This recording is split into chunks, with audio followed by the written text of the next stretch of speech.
मुच्यते पूर्णस्य पूर्णमादाय पूर्णमेवावशिष्यते। ॐ शान्ति शान्ति शान्तिः। श्री कृष्णा श्री कृष्णा श्री कृष्णा श्री कृष्णा। गुरुर्ब्रह्मा गुरुर्विष्णुः गुरुर्देवो महेश्वरः गुरु साक्षात् परं ब्रह्म तस्मै श्री गुरवे नमः। तस्मै श्री गुरवे नमः।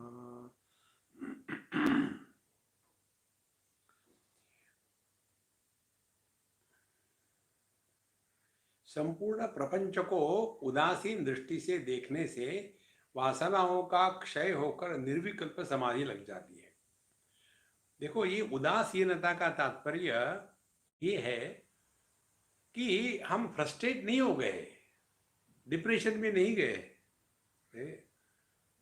उदासीन का तात्पर्य है कि जगत के सभी चीजों को देखते हुए, अनुभव करते हुए हमारे मन में कोई विकार या किसी प्रकार के संस्कार निर्माण नहीं हो रहे, इसको कहते उदासीन। देखो, श्रीचंद बाबा का उदासीन संप्रदाय है। ऐसे नहीं कि वो फ्रस्ट्रेटेड थे, नहीं। जब हम इस प्रकार से अपने मन को संभालेंगे, क्योंकि मन का तो स्वभाव है हर चीज को लेकर के रिएक्शन करना है, तो ये जो भगवान रमण महर्षि कहते थे कि प्राणबंधनात् लीयते मनः एक चिंतनात् नाशमेत्यतः। अब एक चिंतनात् का तात्पर्य क्या है और मन का नाश होना इसका तात्पर्य क्या है? दो बातें। एक चिंतनात् का तात्पर्य है जो केवल एकमेवाद्वितीय है, ब्रह्मानंद अपना स्वरूप, केवल उसी में लगे रहे, एक चिंतन। बाकी सब ठीक है अपनी जगह में, ज्यादा महत्व है। और ऐसा करने से मन का नाश हो जाता है, नाश इत्यादि। अब मन का नाश होना माने क्या? ये दो बातें स्पष्ट समझ लो। मन जगत के वस्तुओं को जब अपने में प्रवेश देता है तब वो वस्तु हमारे लिए होती है। जिस वस्तु का या जिस घटना का या व्यक्ति का हमारे मन में प्रवेश नहीं है, उसकी सत्ता हमारे लिए नहीं होती है। तो पहले तो मन जो है जगत के वस्तु व्यक्तियों को ग्रहण करता है। उसके बाद यदि वही रहे, जैसे दर्पण सामने आने वाले हर वस्तु को वो ग्रहण करता है अपने में, प्रतिबिंब हो गया। लेकिन हमारा मन क्या करता है? प्रतिबिंब होने के पश्चात उस प्रतिबिंब का प्रभाव हमारे मन पर पड़ने लग जाता है। देखो, कल्पना करो, यदि दर्पण में पड़े हुए प्रतिबिंब का प्रभाव दर्पण पर पड़े तो क्या होगा? तो अग्नि का प्रतिबिंब हो गया तो दर्पण जलने लगेगा, पानी का हुआ तो गीला होने लगेगा। देखो, यदि कोई चलती हुई वस्तु का, हिलती हुई वस्तु का प्रतिबिंब पड़ा तो दर्पण भी हिलने लगेगा, लेकिन नहीं होता। उसी प्रकार से यह जो दूसरा भाग है हमारे मन का, किसी भी वस्तु को ग्रहण करने के पश्चात उस पर हमारी टीका टिप्पणी, ओपिनियन, ये सब शुरू हो जाते हैं। ये जो भाग है मन का दूसरा, यहां से संसार निर्माण होता है। देखो, तो उदासीन का तात्पर्य क्या है? संपूर्ण प्रपंच को उदासीन दृष्टि से देखने से वासनाओं का क्षय होकर, अब वासना निर्माण होगी नहीं, वासना माने क्या? मन पर कोई संस्कार निर्माण नहीं होंगे। अब संस्कार रहित मन में रहना, इसी को कहते हैं निर्विकल्प समाधि। विकल्प माने क्या? ऑप्शन। सामने की वस्तु देखी, मन में विचार शुरू हो गए, अच्छी है, घटिया है, वो आदमी का पता नहीं कौन कैसा, कहां से आया। हर चीज को लेकर के हमारे मन में खिचड़ी खिचड़ी खिचड़ी शुरू हो जाती है। यदि हम उदासीनता का अभ्यास करें तो जगत में किसी भी वस्तु व्यक्ति को लेकर के अपना ना तो कोई ओपिनियन है, ना किसी को एडवाइस करना है, ना किसी को कुछ। और कोई आपका सर ही खाने लग जाता है तो हमारे अमेरिका के गुरुओं का स्मरण करो। उनका स्मरण क्या है? उनका मंत्र ले लो। I don't know. ये महत्व की बात है। हर एक प्रश्न का उत्तर देना अनिवार्य नहीं है।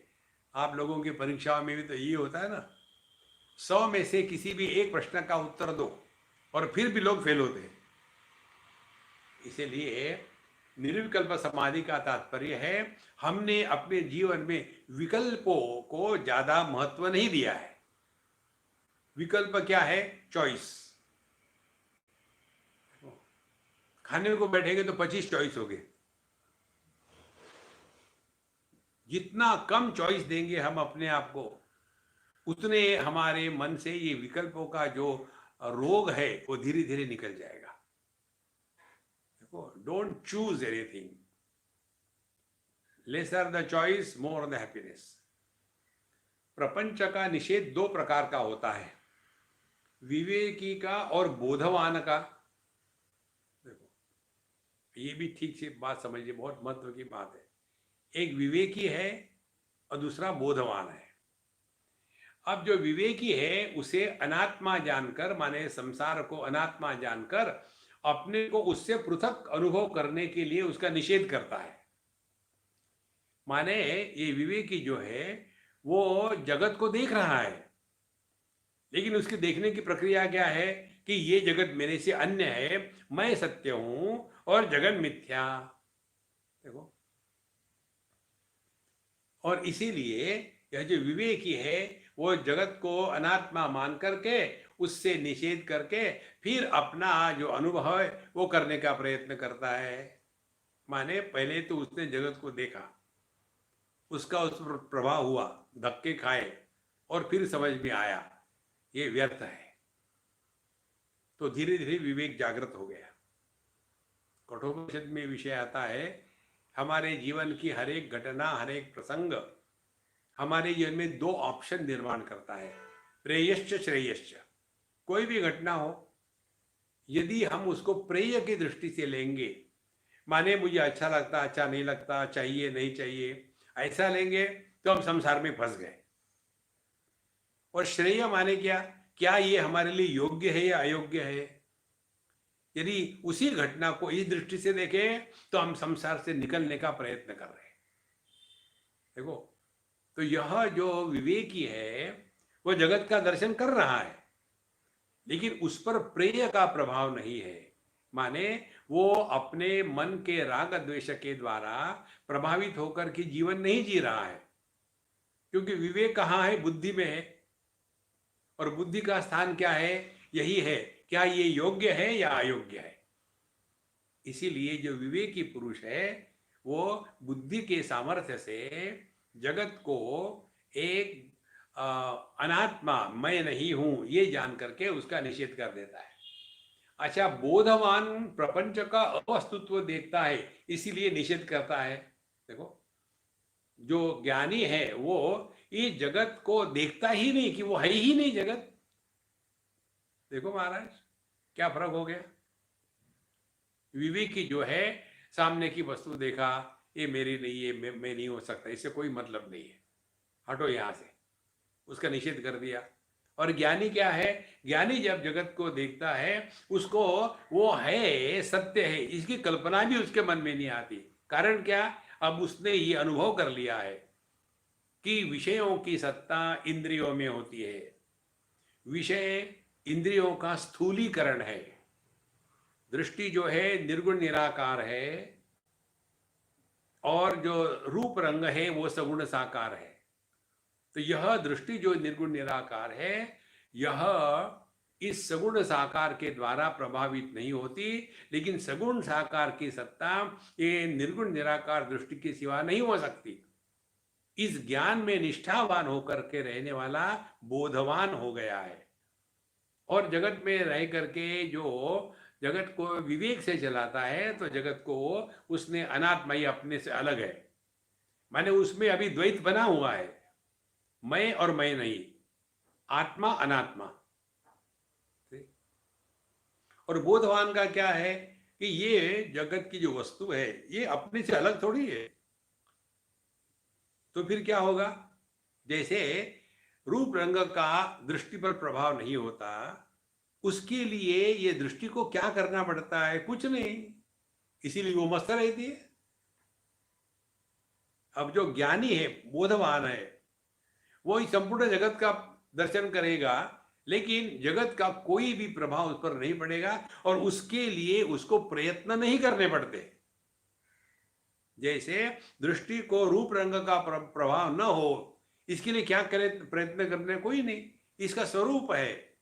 बोधवान वो है जो अपने स्वरूप में स्थित होने के कारण जगत का होना नहीं होना, इसका इस बोधवान के लिए कोई भी प्रभाव नहीं है। देखो महाराज, तो बोधवान प्रपंच का अवस्तुत्व देखता है, इसीलिए निषेध करता है। माने एक ने जगत को अपने से अन्य मान करके निषेध कर दिया, दूसरे ने जगत को अपना ही स्वरूप मान करके जगत का निषेध कर दिया। इसको समझ लेना ठीक से।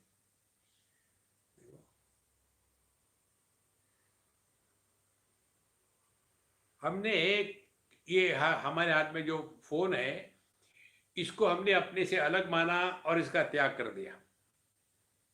अब ये दाहिने हाथ से बायां हाथ अलग है, ये जानते हुए भी हमको यही ज्ञान है कि दोनों हाथों में मैं ही हूं।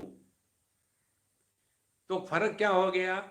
जिसको हमने अनात्म भाव से कहा है उसका त्याग कर देते हैं, और जिसको हमने आत्म भाव से स्वीकार किया है उसके त्याग की कहीं समस्या आती ही नहीं। इसीलिए जब जगत है ही नहीं तो किसका त्याग करोगे? विवेकी के निषेध में प्रपंच की पृथक सत्ता रहती है। देखो, विवेकी के लिए जगत को उसने अपने से अलग माना है और सत्य माना है, लेकिन बोधवान उसकी असत्ता देखता है। जो ज्ञानी है वो जगत को अपने से अलग देख ही नहीं सकता।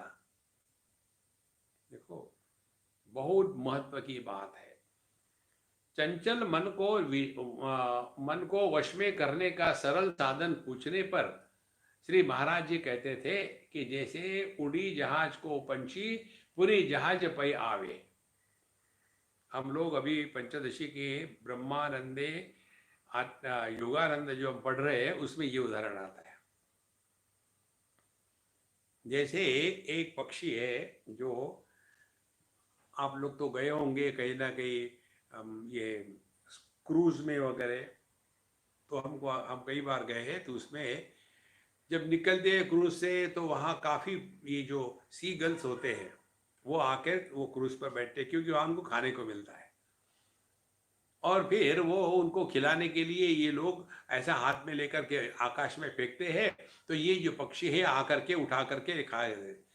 और फिर वो घूमने चले जाते हैं मछलियाँ पकड़ने के लिए समुद्र की। और जब थक जाते हैं तो फिर कहाँ जाएंगे? वहाँ कोई पेड़ पौधे तो है नहीं, फिर आकर के उस बोट पर बैठ लेते हैं। इसी प्रकार से हमारा जो मन है दुनिया में भटकता है और जब थक जाता है वापस चला आता है। पंचदशी के जो दूसरा उदाहरण है वो ऐसा है कि एक पक्षी के पैर को एक रस्सी से बांध लिया और फिर उस रस्सी का दूसरा जो टोक है वो एक पेड़ के डाली को बांध दिया और उस पक्षी को पेड़ पर रख दिया। कोई उसके ऊपर में पिंजरा नहीं, तो पक्षी उड़ने का चाहेगा। और उसके पश्चात जब उड़ा तो कहाँ तक उड़ेगा? जितनी उस धागे की लंबाई है। फिर क्या? फिर घूमता रहेगा, चक्कर काटता रहेगा, वही इस विषय से उस विषय पर, उस विषय से उस विषय पर, देखो घूमता रहेगा। और फिर कब तक के? थक गया। थकेगा तो फिर क्या? वापस आके वही बैठेगा। इसी प्रकार से जो हमारा मन है ना, जैसे उड़ी जहाज को पंछी पूरी जहाज पे आवे, मन को कोई अवलंबन न मिले तो वह शांत हो जाता है। हमने आपको ये जो बात बताई है ना, मन बिना किसी संदर्भ से विचार नहीं कर सकता। देखो, मन को कोई भी संदर्भ मत दो। संदर्भ होता है नाम रूप का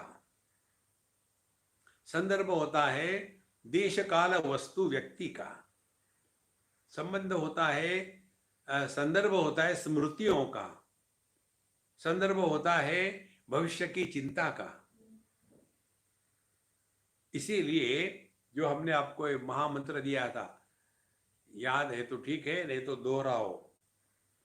मैं जहां हूं, मैं जब हूं, मैं जो हूं, 100% रहूंगा।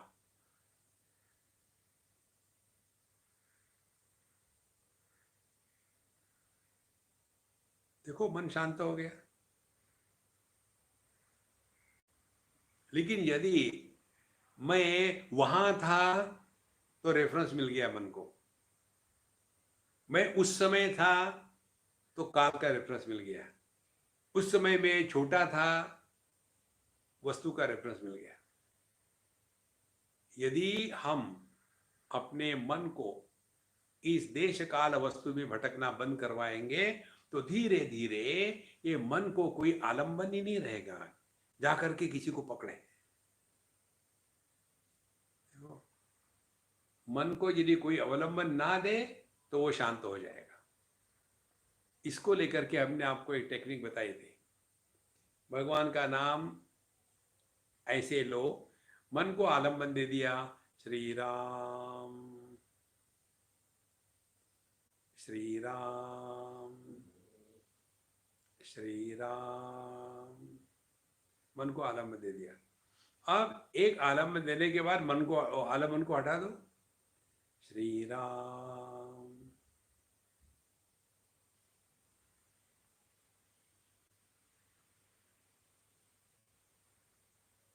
फिर मन तड़पेगा, अरे कुछ सपोर्ट है ही नहीं, देखो। और उस समय लग रहा कि भटक रहे, परेशान हो गया मन, एक आलंबन और दे दो, चॉकलेट दे दिया, श्री राम, फिर चुप हो गए।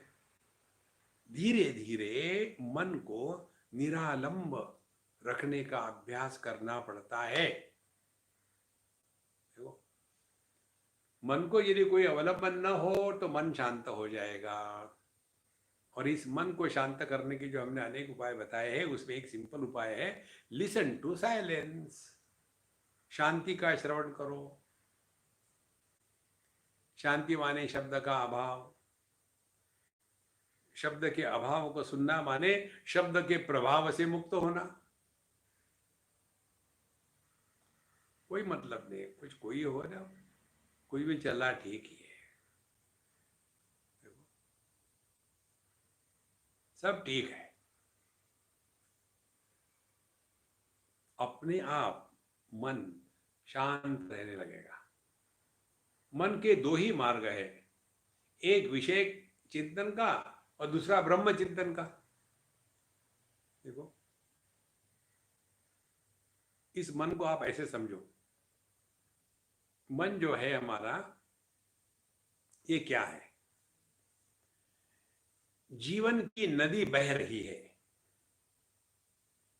नदी के दो किनारे होते हैं और दो किनारों को जोड़ने वाला जो पुल है वो है मन। तो जीवन के नदी के दोनों किनारों को जोड़ने वाला पुल हो गया मन। एक किनारा जो है नदी का वो है संसार, प्रकृति, और दूसरा किनारा जो है वो परमानंद, वो ब्रह्मा, वो भगवान, वो राम, वो कृष्ण। दो किनारे हैं और दोनों के बीच में ये जीवन की नदी चल रही है। देखो,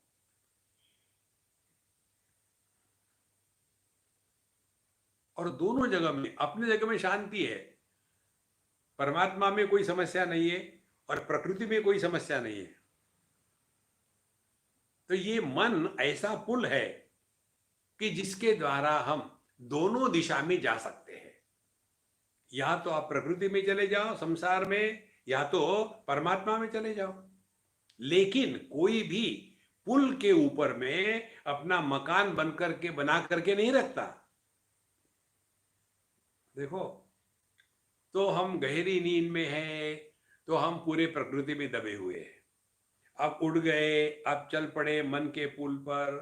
किस लिए चल पड़े? आनंद की खोज में। और कैसे खोजा कि ये जो दुनिया है जहां से निकले थे, वहीं के ईंट पत्थरों में, व्यक्ति वस्तुओं में, सी संबंधी संग्रहों में ही हम उस आनंद को ढूंढ रहे हैं। अरे पुल पर चढ़ना है, ये सब का त्याग करना पड़ेगा। और फिर चलते चलते बड़े मुश्किल से चल पड़ते हैं। थोड़ा समय आने के बाद फिर थक गए, यार अब तो नहीं, अब ऐसा करते कल जाएंगे, और फिर वापस आ गए। देखो,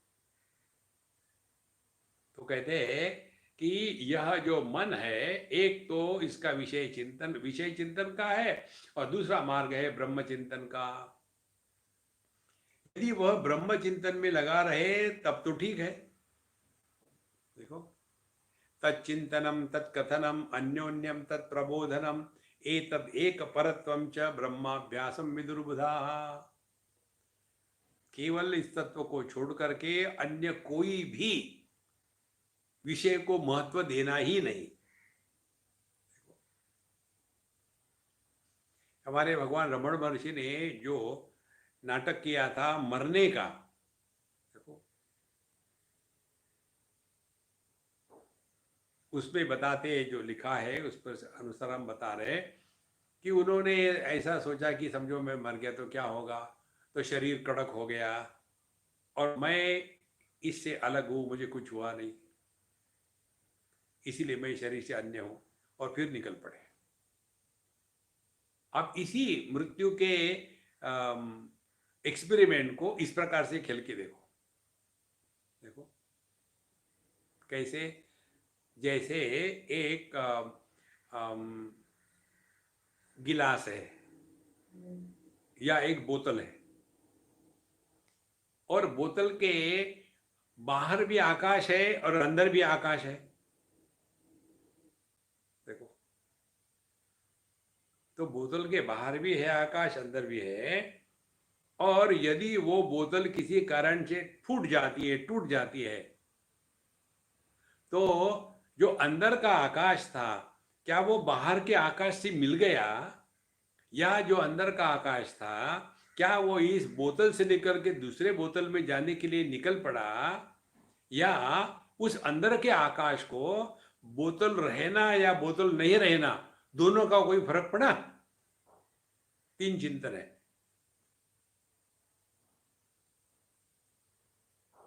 देखो, इस दृष्टि को जागृत करना है। हमने आपको एक बार उदाहरण दिया था, न्यूजीलैंड में हम जब जा रहे थे तो एक बढ़िया पेड़ था बिना पत्तों का, हम वहां रुके और फोटो निकाला। हमारे मित्र ने कहा कि साली इसमें क्या देख रहे हैं आप? फिर हमने कहा कि देखो, ये जो पेड़ है हमारा गुरु है, वो बता रहा है, देखो कि हर नए सीजन में नए नए पत्ते आ जाते हैं। बसंत ऋतु आई तो चारों तरफ बढ़िया बढ़िया पत्ते आ गए, पूरे पेड़ पर हरा भरा हो गया। और फिर जब ग्रीष्म ऋतु आती है तो फिर सबके सब पत्ते निकल जाते, पेड़ ज्यों का त्यों खड़ा है। देखो, पेड़ को कुछ नहीं हुआ। क्या ये अपनी कहानी नहीं है? बचपन के पत्ते आए, थोड़े समय तक रहे, झड़ गए। फिर जवानी के पत्ते आए, थोड़े समय तक रहे, फिर झड़ गए। फिर मध्यम वय के पत्ते आए, थोड़े समय तक झड़ गए। फिर बुढ़ापे के पत्ते आए, वो भी झड़ जाएंगे। हम कहाँ मरे? माने जब हम जिंदा है या हमारा शरीर मर गया है, इससे हमको कोई फर्क नहीं पड़ता।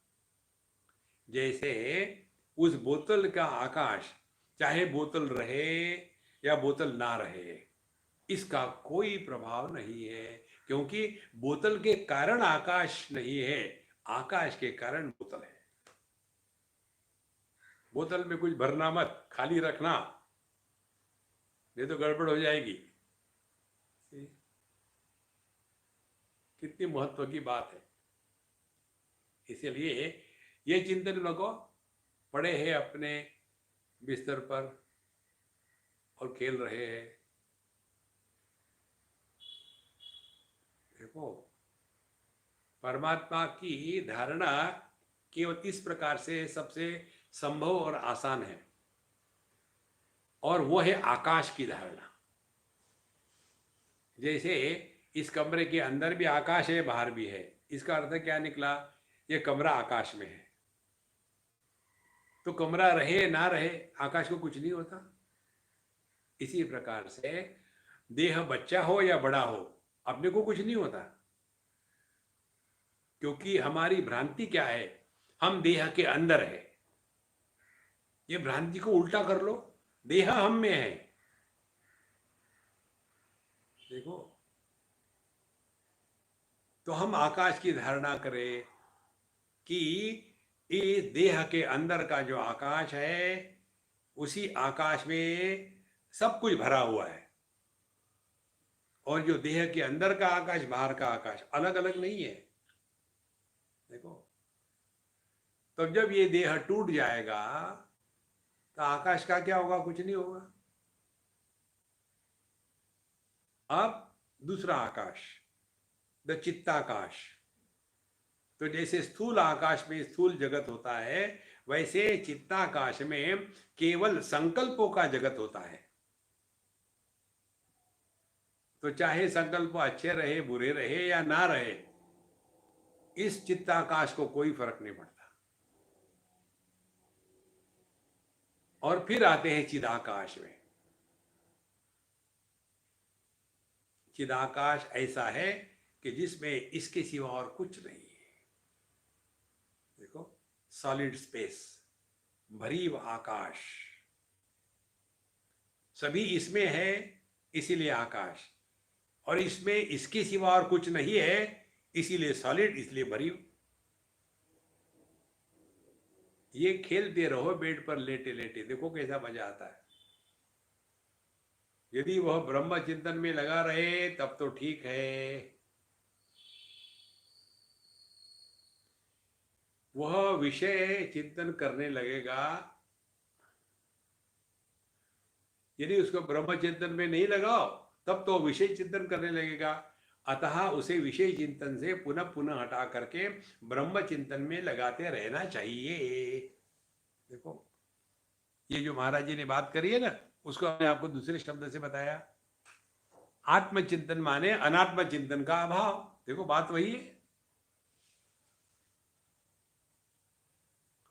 तत्व के बारे में शब्दों के प्रयोग भिन्न भिन्न होते हैं, सबका अर्थ एक ही होता है, अलग अलग नहीं।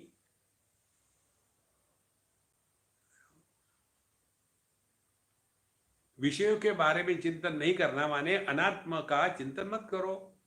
तो अनात्म के चिंतन के अभाव में ही आत्मचिंतन है।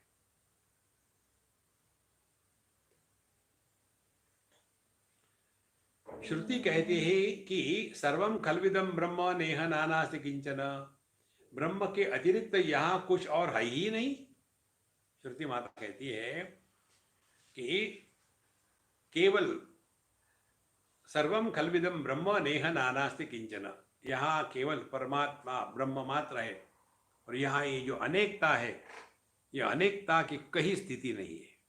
देखो, नेह नानास्ति किंचन, एक ही आदमी है, वही बनता है मामा, वही बनता है चाचा, वही बनता है नाना, वही बनता है पति, वही बनता है पुत्र, वही बनता है पिता।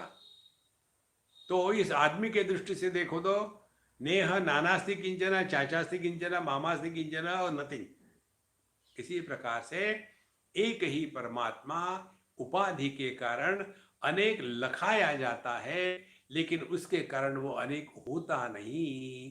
लेकिन हमारा चक्कर ये है कि हम केवल इस औपाधिक अभिव्यक्ति को ही पहचानते हैं। जो निरुपाधिक सत्ता है उसको हम ग्रहण नहीं कर सकते। जैसे किसी बच्चे को देखा, अब बच्चा तो है निरुपाधिक, हम लेकिन चुप नहीं हो। क्या तुम्हारे पिताजी का क्या नाम है? पिताजी से पूछो। माने हम उस बच्चे को निरुपाधिक बच्चा है यह नहीं समझना चाहते, उस पर कोई उपाधि लगा देंगे। अच्छा तुम वो गुप्ता जी के लड़के हो, हाँ फिर ठीक है।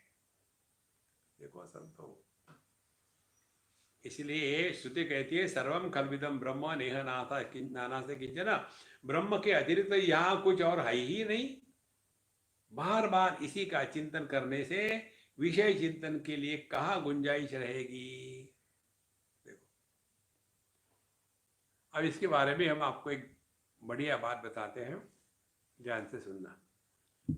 हमारे शास्त्रों में दो प्रकार के विचार आते हैं।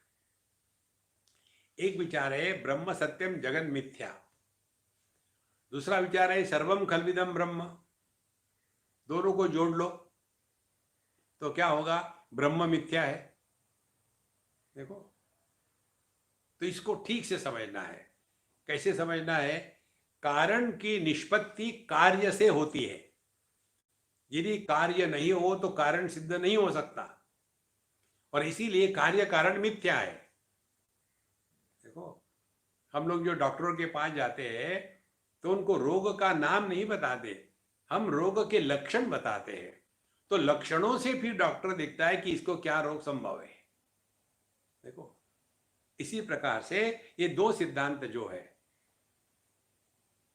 एक है ब्रह्म सत्यम जगत मिथ्या, जगत मिथ्या है, ब्रह्म सत्य है। इसका क्या अर्थ होगा, माने इसका परिणाम क्या होगा, इस ज्ञान का लक्षण क्या होगा, इस पर चिंतन करें।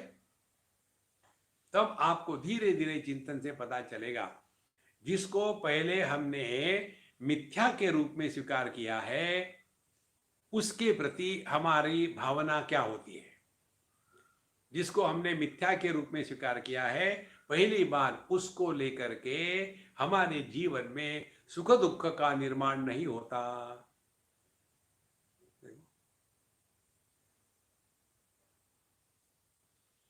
जैसे हम आकाश की नीलिमा देखते हैं तो आकाश की नीलिमा मिथ्या है, हमको सबको मालूम है।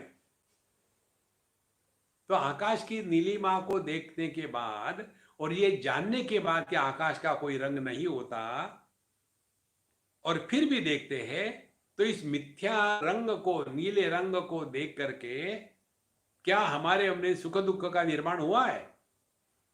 यार ये बहुत दिनों से नीला नीला देख के परेशान हो गए, नहीं, क्योंकि मालूम है ये मिथ्या है, ये असल नहीं है। इसी प्रकार से यदि हमने ये उपनिषदों के शब्दों को ग्रहण किया कि जगत मिथ्या है, तो क्या होगा, जगत को लेकर के हम सुखी दुखी नहीं होंगे। ये है ब्रह्म चिंतन। देखो और हम क्या कर रहे हैं आजकल, 24 घंटे कोरोना कोरोना, दूसरा कुछ है ही नहीं। जितना कोरोना का जप कर रहे हैं ना, उतना भगवान का जप करो, देखो कितना फर्क पड़ेगा। जगत में कोई और विषय है या नहीं है? देखो संतो, और इसीलिए ये जो कोरोना फेस्टिवल चल रही है अपनी, इसमें हमको इसका पूरा लाभ लेना है। जब एक कोरोना ने हमारे दिमाग को एकदम पंचर कर दिया है, तो कितनी चीजें हैं दुनिया में हमको परेशान कर रही है। और सब हमको तो इतने लोग ज्ञान देते, क्या बताया आपको कि देखो इसे घबराने की कोई बात नहीं है स्वामी जी, क्योंकि इसमें जो है ना केवल 2% मॉर्टेलिटी है। ये नंबर कितना भी आ जाए, इतने मर गए, लेकिन वैसा कुछ होता नहीं, घबराने की कोई बात नहीं। लो घबरा रहे हो। देखो महाराज, जैसे जैसे ये स्पष्टता हो जाती है ना, जिसको हमने मिथ्या के रूप में स्वीकार किया है उसको लेकर के सुख दुख निर्माण नहीं होते, पहली बात। दूसरी बात, जिसको हमने मिथ्या के रूप में स्वीकार किया है उसको लेकर के मन में इच्छा निर्माण नहीं होती।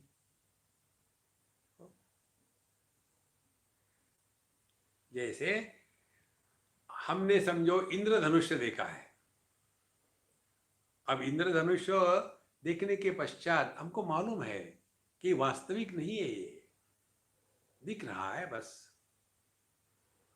तो इस इंद्रधनुष को देखने के पश्चात हम उस इंद्रधनुष को एंजॉय करते हैं, हे दिखते कितना सुंदर है, तो वो कहता है एक नहीं दो है, इसके ऊपर एक और है, अरे यार मैंने तो देखा ही नहीं था। तो ये जो इंद्रधनुष मिथ्या होते हुए भी we don't suffer, we enjoy. इसीलिए कोरोना फेस्टिवल, रोने के लिए नहीं हम यहां, enjoy every moment of your life. देखो, और दूसरी महत्व की बात, इस इंद्रधनुषों को लेकर के कभी ऐसी इच्छा नहीं होती मन में कि यार थोड़ा सा टुकड़ा काट के ले जाऊं अपने पत्नी के लिए, खुश हो जाएगी। सवाल ही नहीं, क्योंकि वो मिथ्या है। तो जिसको हमने मिथ्या के रूप से स्वीकार किया है, उसको लेकर के मन में इच्छा निर्माण नहीं होती, और उस मिथ्या वस्तु को देख करके हम आनंद में रहते हैं, सफर नहीं करते, दुखी नहीं होते। तीसरी महत्व की बात, जब किसी मिथ्या वस्तु को मिथ्या के रूप में ग्रहण करते हैं तब उसको बदलने का और उसको इंप्रूव करने का संकल्प मन में नहीं आ सकता। कितनी महत्व की बातें हैं संतो। ये अर्थ है जगन मिथ्या का।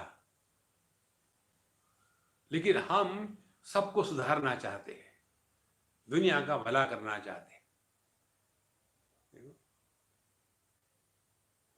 समुद्र ने आने वाली ये जो लहरें हैं ना, ये बड़ी इनडिसिप्लिन है, इनको सबको डिसिप्लिन में लाना है। देखो संतो, ये दुनिया हमेशा ऐसी ही रही है। जहां राम होते उनका वहां रावण का होना आवश्यक है। देखो, जहां पांडव होते वहां कौरव हो गए, जहां प्रहलाद हो गए वहां हिरण्यकश्यपु हो गए। ये जगत ऐसा ही बना हुआ है। देखो, तो जगत को मिथ्या स्वीकारने के पश्चात ये बातें यदि हो गई, तो पहली बात, जगत को लेकर के सुखी दुखी नहीं होंगे। दूसरी बात, जगत में रह करके मस्त रहेंगे। तीसरी बात, जगत को लेकर के जगत के किसी भी वस्तु व्यक्ति की इच्छा नहीं होगी। और चौथी बात, इस जगत को सुधारने का हम प्रयत्न नहीं करेंगे। जैसे समुद्र पर आने वाली लहरों को आप सुधार नहीं सकते। देखो संतो, यदि ये बात हृदय में उतर गई हो, तब हमने इस मंत्र का अर्थ समझा है कि ब्रह्म सत्यम जगन मिथ्या। ये तो जगत को मिथ्या भी कहना है और रोना भी है। ये स्थिति मालूम है, हमने आपको एक कहानी बताई थी, आपको याद होगी, मैं जब शुरू करूंगा आपको याद आ जाएगी। एक आदमी था, वो हमेशा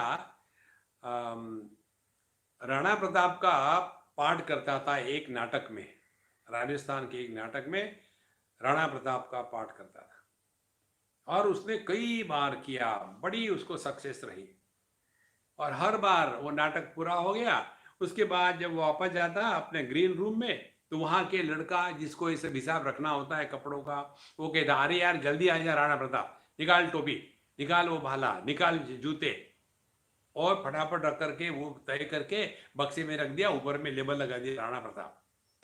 राणा प्रताप को बक्से में बंद, और ताला लगा करके चाबी।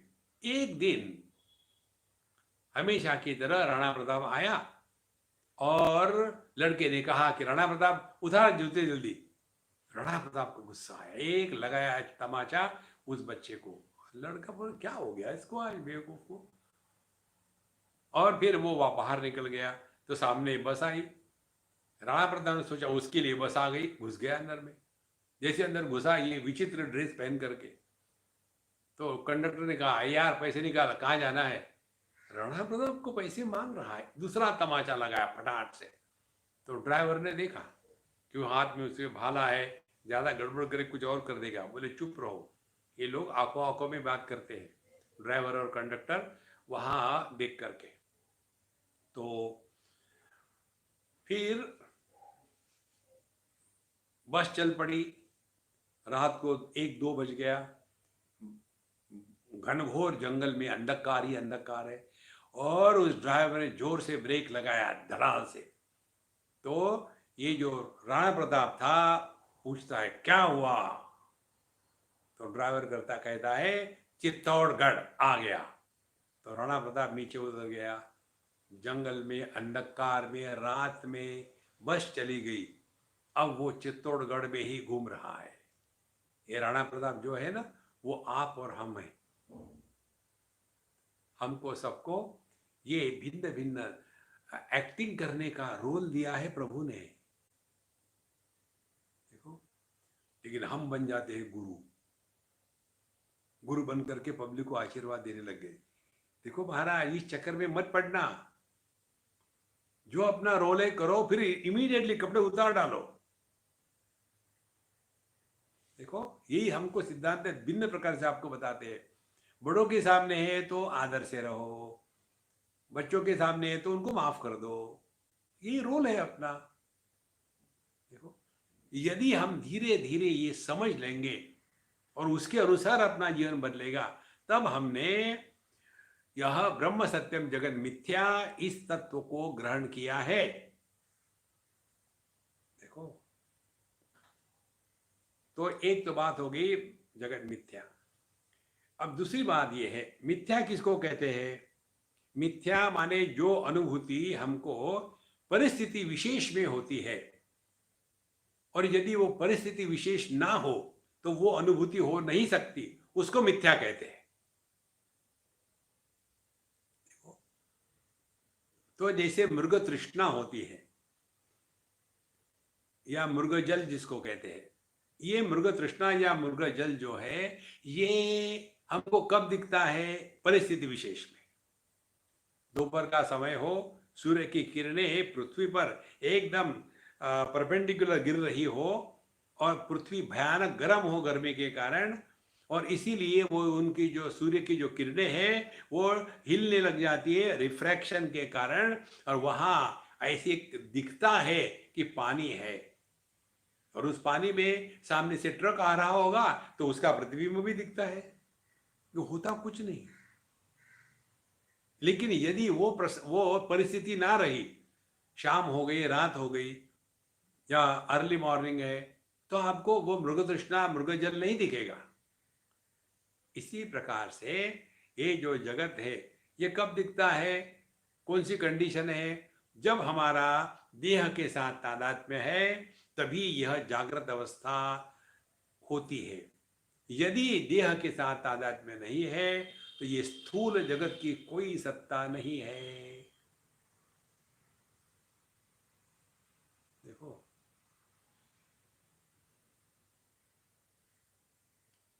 जो सुषुप्ति में नहीं होता वो कभी नहीं होता, और जो सुषुप्ति में होता है वो हमेशा होता है। देखो, सुषुप्ति में क्या है? सुषुप्ति में सबके अभाव को प्रकाशित करने वाला होता है। बिना किसी के होने के सिवा अभाव की सिद्धि नहीं होती। इस प्रकार से जगत को मिथ्या इस रूप से स्वीकार करने का तात्पर्य इतना सारा है। देखो, अब ये मिथ्या को अनेक प्रकार से समझ लो। रोज के रोज उदाहरण में बहुत आता है। एक ने किसी ने मुझे भेजा था कि जिनको जिनको लड़कियां देखनी है, तुरंत जाकर के लड़कियों को देख करके फाइनलाइज कर ले, जब तक के ब्यूटी पार्लर खुले नहीं है। क्योंकि एक बार ब्यूटी पार्लर खुल जाएंगे तो उनकी जो असलियत है वो ढक जाएगी, और आपको जो दिखाएगी लड़की वो मिथ्या होगी, वो सत्य नहीं होगी। देखो कितनी सरल बात है।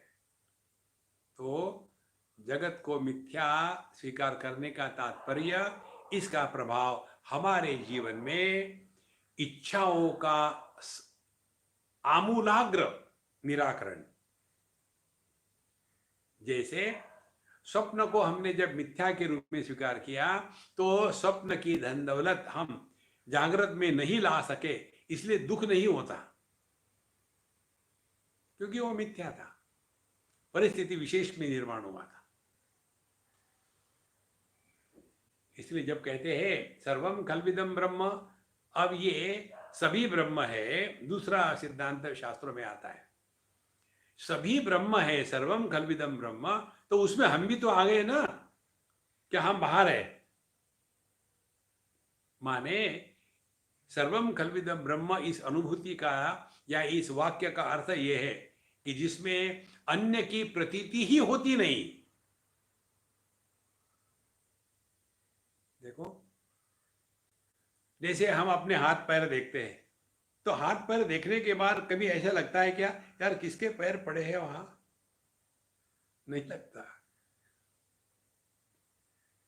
यदि हमारी उंगली अपने आंख में चली गई तो किसकी उंगली गई थी ये भी नहीं भाव आता। कारण क्या है? सर्वम खल्विदम ब्रह्म, सब मैं ही हूं, आंख भी मैं हूं, उंगली भी मैं हूं। माने सर्वम खल्विदम ब्रह्म का अर्थ क्या हो गया? यहां द्वैत की प्रतीति होते हुए भी द्वैत को सत्य नहीं करते और अपने अद्वैत निष्ठा में रहते हैं, उसको कहते हैं सर्वम खल्विदम ब्रह्म। और इसीलिए उसके अगली स्टेप, हमको केवल अन्य की ही इच्छा होती है, हमको स्वयं की इच्छा नहीं होती।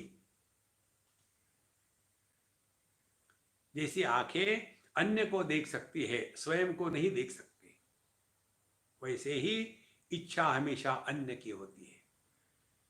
जगत में जब अन्य को स्वीकार ही नहीं किया, अन्य के अभाव को हमने दृढ़ कर लिया है, तो किसकी इच्छा होगी? जैसे सुषुप्ति अवस्था में अन्य की प्रतीति होती नहीं तो कोई इच्छा नहीं। देखो, एक बार हम शायद कोयम्बतूर से निकल रहे थे और एक अम्मा हम एयरपोर्ट पर बिल्कुल लग गई गले और रोने लगी, स्वामी जी आप मत जाना, आपको दुख नहीं हो रहा। मैंने, मुझे क्यों दुख होगा? बोले आप हमारे घर से जा रहे, हमको तो दुख हो रहा, आपको नहीं हो रहा? मैंने, नहीं हो रहा। तो क्यों? हमने कहा तुम्हारा चक्कर क्या, ये मेरा घर है, वो मेरा घर नहीं है। मेरा चक्कर क्या है, हर घर मेरा ही है। तो जैसे हम अपने ड्राइंग रूम से निकल करके बेडरूम में जाते हैं तो कहीं और जगह जाते हैं क्या? इसी प्रकार से आपको लगता है मैं आपके घर से निकल गया, दूसरे के घर में गया हूं। मुझे यह स्पष्ट है कि मैं एक घर से निकला, दूसरे घर में गया। या तो सबको अपना कहो या किसी को अपना मत कहो। देखो, जिसका कुछ नहीं होता उसको सब कुछ होता है। अयम निजो परो वेत्ति गणना लघुचेतसाम उदार हृदयानाम तो वसुधैव कुटुंबकम। देखो महाराज, हमारा चक्कर यही है कि हम छोटे दायरे में फंसे हैं। तो सर्वम खल्विदम ब्रह्म का तात्पर्य आप स्वयं ब्रह्म हो, आप ही सर्व सब कुछ हो। देखो, जैसे मैं ही पैर हूं, मैं ही हाथ हूं, मैं ही पेट हूं, मैं ही डाइजेशन हूं, मैं ही मेटाबॉलिज्म हूं, मैं ही स्वास्थ्य हूं, मैं ही रोग हूं, मैं ही सुख हूं, मैं ही दुख हूं। यदि मैं ही नहीं तो कुछ भी नहीं। तो सर्वम खल्विदम ब्रह्म, इसका अर्थ ये मत समझ लेना ब्रह्म कोई चिड़िया बैठी है कहीं पेड़ के ऊपर में, नहीं। ये बात अपने बारे में हो रही है। देखो महाराज, जब इन शास्त्रों के मंत्रों का अर्थ ग्रहण होने लग जाता है, तब उसके लक्षण क्या है ये हृदय में प्रकट होने लग जाता है। नहीं तो ये केवल शब्द रहते हैं। I am not the body, I am not the mind, I am not the intellect, करते रहो जब कुछ नहीं होगा उससे। या अहम ब्रह्मास्मि, अहम ब्रह्मास्मि, इसका अर्थ क्या है अहम ब्रह्मास्मि का? देखो, द्वैत की प्रतीति होते हुए भी अद्वैत की हानि नहीं होना, इसको कहते हैं सर्वम कल्विदम ब्रह्म। देखो, तो जगत में व्यवहार चल रहा है, तो व्यवहार में जैसा है वैसे रहो। वहां आप ऐसा उल्टा सीधा वेदांत मत लाना।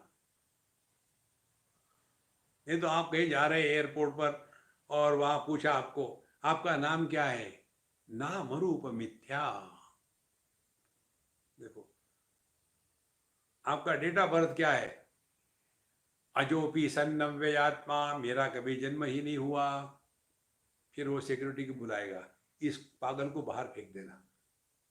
देखो महाराज, जगत में रहते समय एकदम साधारण, कोई विशेषता नहीं, लेकिन निष्ठा अपनी इसी तत्व में है। तब जाकर के यह जो अध्यात्म है वह जीवन में उतरता है। तो हम लोग क्या करते हैं, वेदांत की बात दूसरे को सुनाते हैं। देखो, यदि किसी को कुछ दर्द हो रहा है, दुख हो रहा है, देखो ये दर्द तो सभी को होता है ना। तुम ये जो आपको कष्ट हो रहे, आप कष्ट के प्रकाशक हो। जो प्रकाशक होता है ना, ये उसके द्वारा प्रभावित नहीं होता। देखो, दूसरे को उपदेश करने के लिए गए, वेदांत झाड़ दिया। और वही दुख यदि अपने पर हो रहा है तो फिर अरे राम, अब क्या करूं, अब क्या करूं।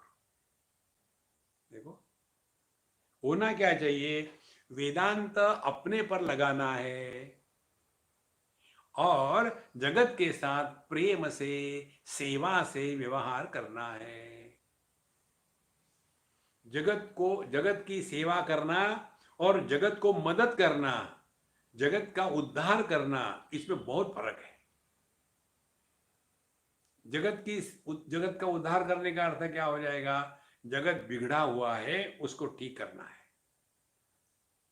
और कैसे बिगड़ा है, कैसे ठीक करेंगे, ध्यान से सुनना। मैं भगवत गीता का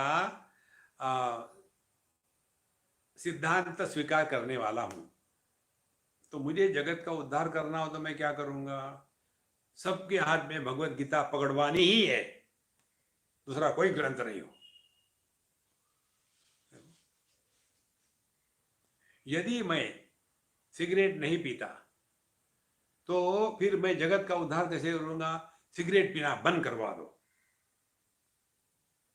एक हमारी अम्मा ने मुझे बताया था, बहुत अच्छी बात बताई थी, हम ऐसे ही सीखते हैं आप लोगों से। बोले हमारे स्कूल में ये जो सोशल वर्कर होते आ गए थे, आकर के बच्चों को बता रहे थे कि ये गांजा, अफीम, स्मोकिंग, इसके क्या दुष्परिणाम होते हैं, इसीलिए यहाँ से दूर रहो। तो सभी बच्चे सुन रहे थे। उसमें से एक बच्चे ने प्रश्न पूछा कि मैम ये बताइए कि जब सिगरेट पीना हानिकारक है तो गवर्नमेंट ये सिगरेट बनाना बंद क्यों नहीं करती।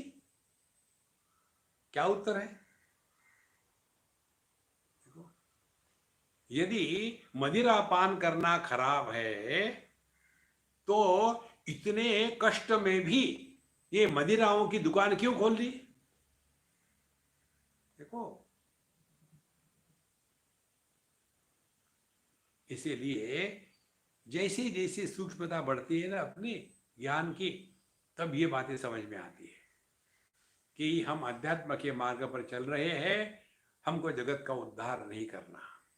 जगत जैसा है वैसा बढ़िया है। हमने जगत का उद्धार करने के लिए पूरे विश्व ने क्या नहीं किया, और क्या हो गया, चारों तरफ गंदगी, चारों तरफ में गार्बेज, सब जगह पोल्यूशन। और फिर भगवान ने अपने हाथ में ले लिया, अच्छा भाई मैं जरा देखता हूं क्या करना है।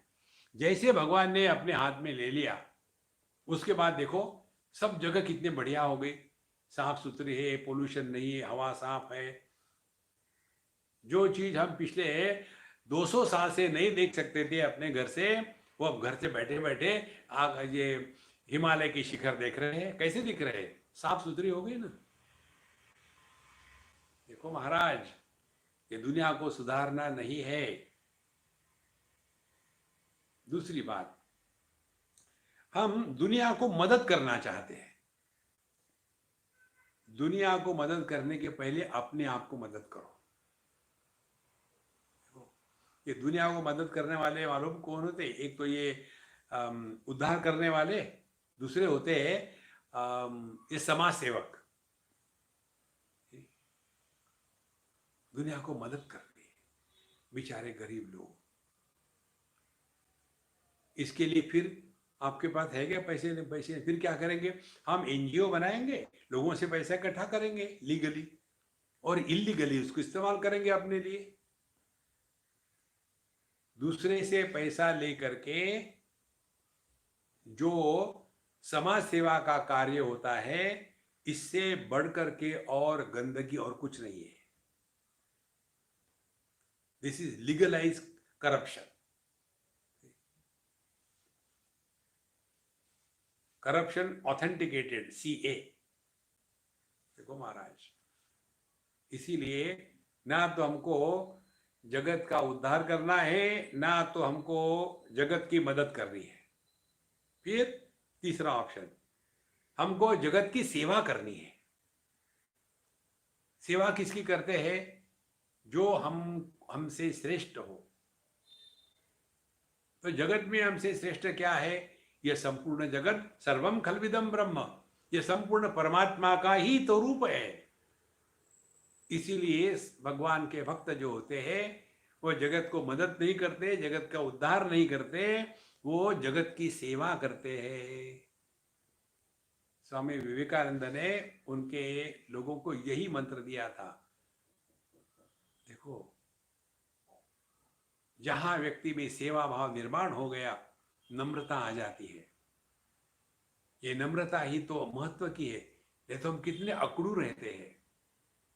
किसी को कुछ दे दिया और जिसको दिया है उसको 50 बार बोल करके उसको एकदम जलील कर देंगे। तुमको ये दिया था मालूम है, तुमको ये दिया था मालूम है। देखो, एक छोटी सी बात बता के बंद करेंगे। अमेरिका की बात है, एक हमारी अम्मा, उसने अपने छोटे भाई को अमेरिका बुला लिया, पढ़ा पढ़ाया, बड़ा किया, और फिर उसकी वहाँ सिटीजनशिप भी हो गई, शादी भी हो गई। अब उसका विवाह होने के पश्चात वो भाई अपने बहन के पास कभी नहीं जाता। तो उस अम्मा ने मुझे कहा कि स्वामी जी देखो, मैंने उसके लिए इतना सारा किया, ये सब कुछ किया, लेकिन अब उसका शादी क्या हो गई, अब वो हमसे बात भी नहीं करता, अवॉइड करता है, ऐसा क्या हो गया उसमें? फ़ोन करो तो उठाता नहीं, कभी आता नहीं। अरे मुझे पता नहीं, कभी मैं मिलूंगा तो देख लेंगे। फिर कहीं हमारी उनकी मुलाकात हो गई, और बहुत अच्छा है, दोनों कपल यंग है, उनका एक बच्चा है, खुश है, मस्त है। तो मैंने फिर उसके बहन को कहा मिलने के बाद, वो तो खुश है भाई, प्रसन्न है, कोई ऐसे दुखी नहीं दिख रहा मुझे। बोले स्वामी जी वो लोगों के लिए प्रसन्न है, हमारे लिए ऐसा क्यों करता है? हमने उसके लिए इतना किया बचपन से। हमने कहा अब मुझे समझ में आया, तुमने मुझे 25 बार बताया है, हमने उसके लिए ये किया, वो किया, वो किया। आप, जब मैं अलग आदमी हूँ, बाहर का आदमी हूँ, मुझे आपने ये 25 बार बताया कि उसको आपने लाया, उसको आपने पढ़ाई करवाई, उसकी आपने शादी करवाई। किसी को भी दो, जताओ मत। कोई किसी को कुछ नहीं देता, सब कर्जा है, उतार रहे हैं। देखो, पिछले जन्म का जितना कर्जा है ना, उतना कर्जा वसूल करने के लिए आपके बच्चे पैदा होते हैं, और जितना कर्जा है उसको उतारो। देखो, सूद के साथ, फ्री नहीं। इसीलिए संतो, सर्वम खलविदम ब्रह्म का तात्पर्य है हमारे हृदय में जगत के वस्तु व्यक्तियों को लेकर के कभी भी इच्छा निर्माण नहीं होगी, और सबको परमात्मा स्वरूप स्वीकार करने से सबके प्रति आदर भाव निर्माण होगा। और जहां आदर भाव निर्माण हो गया है, वहां सेवा अपने आप होने लग जाती है। फिर सेवा करते नहीं, सेवा होती है। देखो, जैसे अपने पीठ को खुजली आ गई तो हम कुछ लेकर के खुजलाते हैं, तो क्या हम अपने पीठ पर उपकार कर रहे हैं? नहीं, सेवा कर रहे हैं। ऐसा भी नहीं कहते, हो जाता है। देखो, यह जो सेवा भाव है, ये यदि हमारे हृदय में जागृत हो गया, तब हमने इस मंत्र का अर्थ समझा है, सर्वम खलविदम ब्रह्म नेह नानास्ति किंचन। देखो संतो, जब तक के ये बात अपने हृदय में स्थिर नहीं होती ना, तब तक कि हम साधना कर रहे हैं, दिल बहलाने के लिए गालिब ख्याल अच्छा है। देखो, किसी भी व्यक्ति से व्यवहार करते समय यदि अपने व्यवहार से उस व्यक्ति के अस्मिता पर चोट लगती हो तो ये बहुत गलत व्यवहार है। जैसा हमको अपने आप को सम्मान की अपेक्षा होती है, इसी प्रकार से किसी भी व्यक्ति का अपमानित दृष्टि से व्यवहार ना करें। यही सर्वम कल्विदम ब्रह्म है। ओम पूर्णमदः पूर्णमिदं पूर्णात् पूर्णमुदच्यते पूर्णस्य पूर्णमादाय पूर्णमेवावशिष्यते। ओम शांति शांति शांति। हरि ओम। श्री गुरुभ्यो नमः। हरि ओम। ॐ शान्ति शान्ति शान्ति।